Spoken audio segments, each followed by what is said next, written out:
ಅಲ್ಲೋ ಸ್ನೇಹಿತರೆ, ಕಥೆಯೊಂದು ಶುರುವಾಗಿದೆ ಧಾರಾವಾಹಿಯ ನಾಳೆಯ ಪ್ರೋಮೋದಲ್ಲಿ ಏನೆಲ್ಲ ಇರುತ್ತೆ ಅಂತ ನಾನು ನಿಮಗೆ ಇಲ್ಲಿ ತಿಳಿಸ್ಕೊಡ್ತೀನಿ. ಅದಕ್ಕೂ ಮುನ್ನ ನಮ್ಮ ಚಾನಲ್ ನಿಮ್ಗೆ ಇಷ್ಟ ಆಗಿದ್ರೆ ದಯವಿಟ್ಟು ಸಬ್ಸ್ಕ್ರೈಬ್ ಆಗಿ ಹಾಗೂ ಬೆಲ್ ಐಕಾನ್ ಮೇಲೆ ಕ್ಲಿಕ್ ಮಾಡಿ. ಇಲ್ಲಿ ವರ್ಣಿಕಾ ಅವರು ಮಾತಂಗಿ ಅವರು ಇಟ್ಕೊಂಡಿದ್ದ ಸೂಟ್ ಕೇಸ್ ಬಗ್ಗೆ ಯೋಚನೆ ಮಾಡ್ತಾ ಇರ್ತಾರೆ. ಅತ್ತೆ ಅಲ್ಲಿ ಏನೋ ಸೂಟ್ ಕೇಸ್ ಇಟ್ಕೊಂಡಿದ್ರು, ಅದ್ರಲ್ಲಿ ಏನಿದೆ, ಅತ್ತೆ ನಮ್ಮ ಹತ್ರ ಏನೋ ಮುಚ್ಚಿಡ್ತಿದ್ದಾರೆ, ಅದನ್ನ ಫಸ್ಟ್ ತಿಳ್ಕೋಬೇಕು ಏನು ಅನ್ನೋದು ಅಂತ ಯೋಚನೆ ಮಾಡ್ತಾ ಇರ್ತಾರೆ. ಆಗ ವರ್ಣಿಕಾ ಅವ್ರು ಇಟ್ಟಿರೋ ಕಬೋರ್ಡ್ನ ಚೆಕ್ ಮಾಡ್ತಾ ನಿಂತಿರ್ತಾರೆ. ಆಗ ಅಲ್ಲಿಗೆ ಮಾತಂಗಿಯವ್ರು ಬಂದು ವರ್ಣಿಕಾ ಅಂತ ಕರೀತಾರೆ. ಆಗ ಅವರು ಮಾತಂಗಿಯವ್ರನ್ನ ನೋಡಿ ಫುಲ್ ಶಾಕ್ ಆಗ್ತಾರೆ. ಆಗ ಮಾತಂಗಿಯವರು ಏನಮ್ಮ ಹುಡುಕ್ತಿದ್ಯಾ ಅಂತ ಕೇಳ್ತಾರೆ. ಆಗ ವರ್ಣಿಕಾ ಅವರು ಏನು ಮಾತಾಡ್ದಲ್ಲ ಅಲ್ಲೇ ಸುಮ್ನೆ ನಿಂತ್ಕೊಂಡಿರ್ತಾರೆ. ಇಲ್ಲಿ ಕೃತಿಯವರು ಶೂಟಿಂಗ್ ಸ್ಪಾಟಿಗೆ ಬಂದಿರ್ತಾರೆ.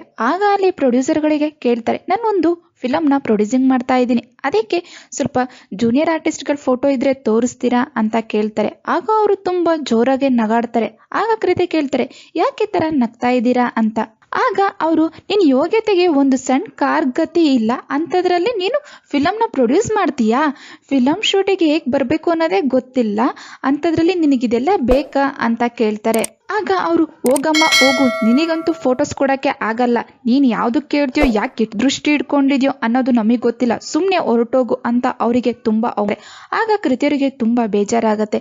ಇಲ್ಲಿಗೆ ಈ ಪ್ರೋಮೋ ಮುಗೀತು ಫ್ರೆಂಡ್ಸ್. ನಮ್ಮ ಚಾನಲ್ ನಿಮ್ಗೆ ಇಷ್ಟ ಆಗಿದ್ರೆ ದಯವಿಟ್ಟು ಸಬ್ಸ್ಕ್ರೈಬ್ ಆಗಿ ಹಾಗೂ ಬೆಲ್ ಐಕನ್ ಮೇಲೆ ಕ್ಲಿಕ್ ಮಾಡು. ಮುಂದಿನ ಸಂಚಿಕೆಯಲ್ಲಿ ನಾನು ನಿಮ್ಮ ಜೊತೆ ಇರ್ತೀನಿ.